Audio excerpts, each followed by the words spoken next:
Okay. Well, welcome everybody to the Yoga Philosophy Book Club Study Group. Is that where we're at now? Coming to you from the Yoga Center of Chico. I'm Lauren Carly. With me is Tom Hess, one of the co-owners of the studio. In this series, we're currently studying, which implies that we've studied other books. We're currently studying Light on Life by BKS Iyengar and how this book relates to your life. Here's what at least a version of the book looks like. And today we're studying the second half. There we go. Thanks, Tom. The second half of chapter 2, which is you mean my Vanna White. Balance, level, alignment. Today we're studying the second part of chapter 2. Chapter 2 has to do with stability, and it's really all about the asana practice and more. Each of these sessions, each of these presentations is recorded so that you can follow along without having to be in the room. And the recordings are found on the Yoga Center Chico's YouTube channel. Each session is also run live at the YCC, and at the same time, it's broadcast live on Zoom. Those sessions are not recorded. However, you can join in on Zoom or live at the YCC. These occur the fourth Thursday of every month, starting at 5:30, and anyone can join in their free sessions. Please go to the Yoga Center of Chico, the YCC's website, for the Zoom link and for other information, including how to contact us. And with that, let's start looking at chapter 2. I mentioned we're going to be going into the second half of chapter 2, but in order to provide a good foundation for the second half of chapter 2, let's review quickly the first half. And I was thinking about this the other day. It's like, fasten your seatbelts, everybody, because Iyengar is taking us on a journey from the external to the internal. Chapter 2 starts with what I consider to be a way of seeing using our consciousness to get an ability or a way of seeing our body as we go through our asana practice. And he invites us to go on this journey with him. Now, this chapter is really long, and we divided it up into 20-page increments, so it's more digestible. It's very dense. The whole book is very dense. So every time you read it, there are little sections that stand out to you. And what Tom and I are doing here is we're not regurgitating the book back to you, but what we're highlighting, in my case, and then Tom will follow up, different sections that we think summarize this portion of the book and really highlight it. Every time you read this book, a different little section may pop out at you. I've read it, I don't know, I've lost track of how many times I've read this book, but maybe somewhere in the vicinity of 10 times. And every time a little section comes out differently. So we're going to key on some of these to talk about what we think that this book, this section, this chapter is talking about. So the first part, the first 20 pages, he has an intro to stability, the physical body is the name of this chapter. And then he starts off by talking about the true nature of health. And basically, in my mind, it's summarized as if you're just going along, if you're not a yogi, you're just going along your regular life, or even if you aren't a yogi, but you don't really apply your consciousness of what's going on, all you really wish from your health is that it keeps you healthy and it doesn't bother you. So you can keep on keeping on, as they say. But what he invites us to do, of course, is apply our awareness and our consciousness to our health and say, well, can't we make it better and more resilient, so that we do have real problems that then our health can support us. The next section in the first part of the chapter 2, awareness. Every pore of the skin becomes an eye.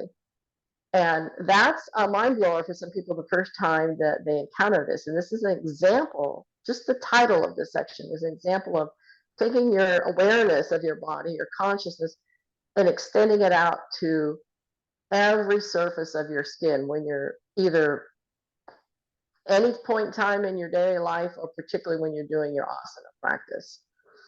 So he's pushing our boundaries. He's pushing our awareness boundaries a little bit more with just the title of that section.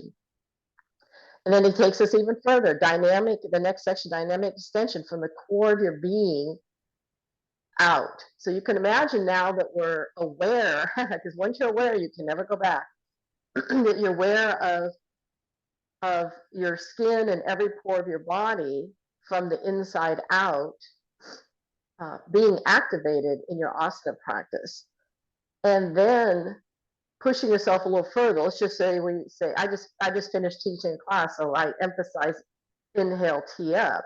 And you can't see my arms. I could turn my camera sideways, but it's not just extending your physical body, say from your center line out. He says it's dynamic extension from the core of your being. So what he's doing there is introducing the idea that we're going to include in our asana practice now the intelligence that we're given of our mind. He'll talk about willpower a little bit later, and the soul. And where he goes with just this chapter is from the external all the way to doing your asana practice as a devotion to God. That's quite a journey that we're going on here. Let me keep moving forward. So the dynamic extension and then relaxation. So it's one thing to extend not only your physical body, but to push your consciousness like he just did with the pores of the skin, to then relaxing in the pose.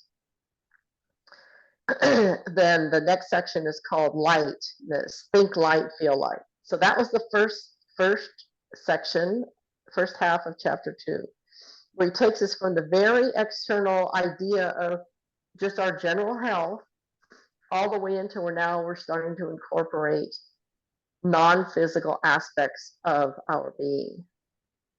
So as we cross over the threshold now into the second half of chapter 2, starts with balance. And he has quite a description on we're not just balancing our body, but we're balancing our body left to right, front to back, feeling for the force of gravity in our body to find that center line. The center line is not imaginary. When we feel it, it doesn't really exist, but it's not imaginary. Here's what I'm talking about. We feel it as we stand up. You can lean slightly sideways if you're, or sitting down like I am. And that still center in between left and right is one plane to feel that axis. And of course, front to back, and that still center between front to back, where those two intersect, if you can start building your muscle memory to center around that still core, that is a use of this concept of balance. It's balancing our physical body, but now it's starting to apply our more fine-tuned consciousness to the effect that gravity has on our body, as an example. He's also talking about balancing as harmony, and he gets into the gunas, the 3 characteristics of prakriti, the 3 characteristics of our physical world. Everything has all 3 in them: the tamas, the rajas, and the sattva. Everything has, well, pretty much everything, without getting philosophical or scientific, has mass. It can be a benefit to us. It can also be a detriment. Mass has the quality of inertia. Everything has energy in it, a rajasic state, either potential energy or energy in action. Energy can be heat that we get through our practice, the tamas, through our practice. And then there's the sattva, which is typically classically described as a characteristic of light. And again, I won't go into that's a whole separate section that's a whole separate session on just the philosophy of the gunas. But what he's saying is use these, what I see him saying, is use these as a tool to start using your consciousness to parse out, well, how tamasic does my body feel today?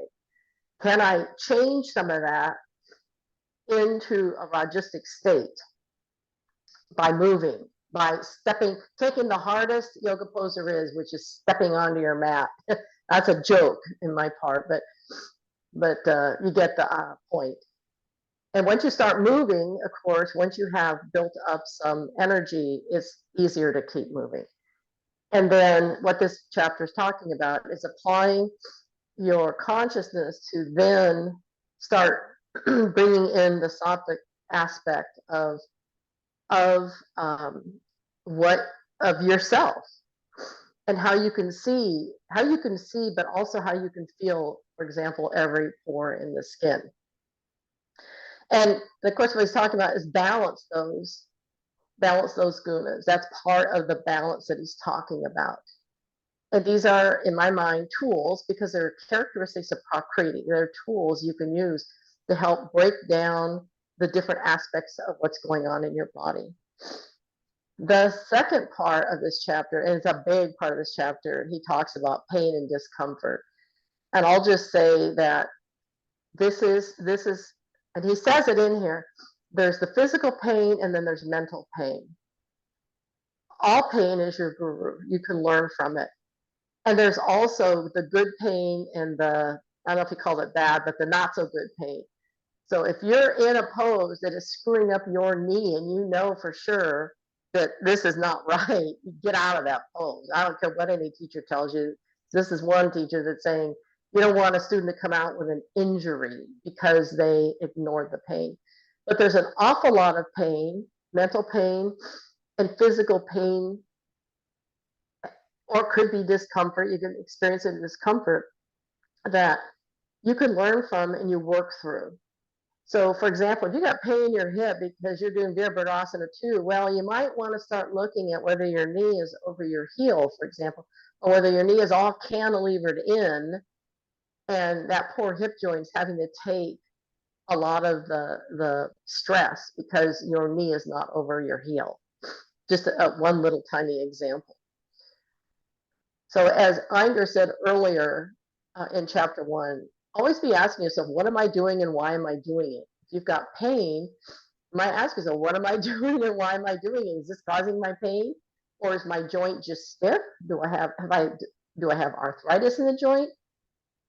No teacher can really get you into these kinds of details. You have to do the work yourself. And pain is one of the best guidelines. You can get further in your practice. I can just tell you from my experience, you can get further in your practice by dealing with your pain than just humming along, feeling perfectly fine, and being able to do every asana in the book. Yeah, I used to be there too, but now I'm 70 years old, so it's a little different life. Okay, the next section he talks about is one of the things I wanted to highlight in the end of the section on pain, he talks about, in fact, I highlight it here in red in my notes. Let's see here.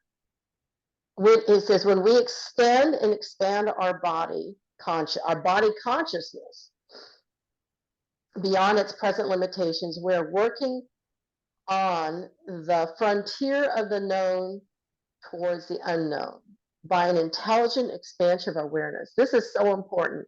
This is a part of yoga that a lot of people miss. It's one thing to say tee up and extend your arms and you can feel it through your shoulder blades. Your wrists are nice and strong, your fingers are extended, blah, blah, blah, blah, blah, right?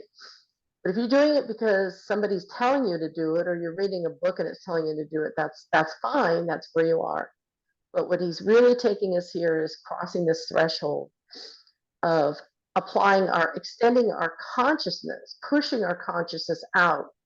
So for example, you might tee up or you might go into the Urdhva Hastasana. If you get to, here's an example of extending your consciousness. If you get to the point where you've got such good extension through your arm, your wrist, well, let me turn it this way, your wrist, your hand, your fingers are now flared and you go up. Do you feel the stretch in your fingernail bed? Now, you may have never felt that before, but if all of a sudden you start extending your consciousness to your fingernails, you might feel that stretch. It's just one example of pushing your consciousness as well as your body out a little bit beyond the edge of the frontier. Now, you might not do that in every single practice that you do, especially if you practice every day. But if you have the idea in your head now, thanks to Mr. Iyengar, that you can push your consciousness out along with your body, that's where the progress is made, in my humble opinion. And I think he nailed it there. Okay, and this is getting right into his next section. I think he writes this deliberately, or he has a good writing coach. Perfecting, always being happy with the smallest improvement. One of my favorite expressions out of the Gita section, chapter and verse 240 of the Gita. No small effort goes to waste. And I think Iyengar is reflecting this. Always be happy with the smallest improvement, and no small effort goes to waste. The dream of perfection that ignites the effort needed to transform, and we're talking about transforming right at that edge of the frontier, to move towards a gradual extension and expansion. He says the instinct that drives us towards the dream of perfection is really a desire for God. And now, like I said, fasten your seatbelts. Now he's crossing us over the physical frontier into what we might call the mental frontier. And now he's crossed us over even another further out frontier, and that is beyond words to the heart center, which can then feel without words for what's going on in your asana practice. So he goes on to say, focus. I love this. This is why I'm highlighting these few points. Focus between the mind and the body, listening to the counsel of each, but letting the intelligence and the soul make the true decision for this. For this is where real willpower and dedication are found. That's in his section on perfection. I didn't write down the page number, I apologize. And then in this section, wrapping up the talk about always being happy with even the smallest improvement, light comes to the person who extends awareness even a little bit more than seems possible. Light comes from the person that extends awareness. This is getting back to extending your consciousness through your body as you do your asana practice. Get a little bit more familiar with, okay, I love it. The hand is my perfect example. So a lot of people in Trikonasana do this because they think that their arm is getting back further and their shoulders getting back further. When in fact, this point right here hasn't done anything and their arm is all flopped back here, and their wrist is like this. So you have to come along and do this for them, but their hand is still passive. So you go from this to, I'll just turn my hand, to this, to feeling the finger, extending your consciousness out to your fingertips. Feel for the extension and the stress or the pull in your nail beds, for example. Same thing when Tom says, put your mind on the bottom of your feet. The biggest joke in yoga is it all starts with the big toe and everybody starts laughing, but making that discernment, pushing your consciousness to all those little details on the bottom of your feet is another example of this practice. And then finally, the last section in chapter 2, where he takes us all the way into divine yoga. Do the asana with your soul. Now, if that sentence, do the asana with your soul, if that sentence is like, I don't know if I'll ever get there. It's like, oh my God, how in the world, that it's way beyond you. Please don't think that way. It's each of us have the capacity and the capability to do exactly what he says here. Do the asana with your soul.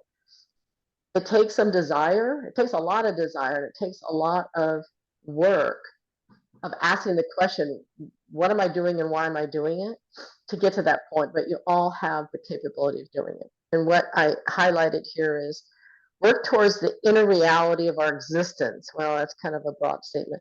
Do an asana so the capital S self is doing the asana, not the body and the brain. Here's where we talk about working between the body and the brain. It's the spiritual practice in action. And I can at least tell you, if it's some help, that from my own practice, that once you start leaving the ego behind, I will say, once you can consciously identify the ego and leave it behind. Now you're headed into this territory. And he says, Iyengar says, I use the body to discipline the mind to reach the soul. I use the body to discipline the mind. So if you think asana practice is hard, wait till you have to discipline the mind. All of that work that you do with the asana practice is all just a buildup to cross over the threshold into, say, doing, in my case, hand-to-hand combat with my ego, and then being able to leave it behind. Asana will help, back to Iyengar, asana will help to take the person away from an awareness of just the body towards consciousness of the soul. Page 63. We surrender our ego and make the asana a devotion to God. So in my mind, we surrender our ego, make the asana devotion. Now, right there is this one sentence that summarizes this chapter 2 called stability. So with that, let me open it up to Tom and see if he has anything he wants to add, or what's really valuable here that you get is you get two completely different people's views on the same material. Tom? Thank you, Lauren. I wouldn't have too much of a different view about it. I thought it was a very nice presentation. I just want to point out one thing. And, you know, all of these things that Mr. Iyengar talks about in this text, every once in a while, he rephrases a philosophical idea from either the sutras, the Bhagavad Gita, Hatha Yoga Pradipika. For instance, in this text, he talks about the gunas. In this chapter, the gunas are part of the Yoga Sutras of Patanjali. He talks about Arjuna's battle with Krishna, really Arjuna's battle with his own mind, which is drawn from the Bhagavad Gita. And then later on, a little bit later in the book, he talks about Patanjali's, from the sutras, about friendliness and compassion and so forth. So I guess my point is, this text is a revised perception of what he's interpreted as traditional yoga philosophy, and he's just putting it in easier terms for us to understand. So it's sort of great for me and for Lauren as well, because we've read these other texts, the Gita, the sutras, and stuff like that, and when we see things that he's writing about that we know are in those texts, we say, oh, a perfect union. It really works well. Other than that, that's all I had to say, Lauren, but I thought it was a very good presentation. Thank you. And that's an excellent point to make, that yes, Iyengar is essentially providing us with a select compilation from the other books, but he's putting a lot of his own experience into it. It's what he actually did and experienced. So it's a message to all of us. It's all achievable. Us ordinary people like Tom and I can make progress down this path. You can too. There's another message there too. Read the ancient texts, read the Vedas, read the Pradipika. That's Tom's message. Yeah, stick with us, because once we finish with this book, we'll get to one of the other ones again. Exactly. All right, well, with that, we'll call it a wrap then. Thank you for watching this YouTube video, if you're watching it on YouTube, and stick with us. Thank you. Namaste.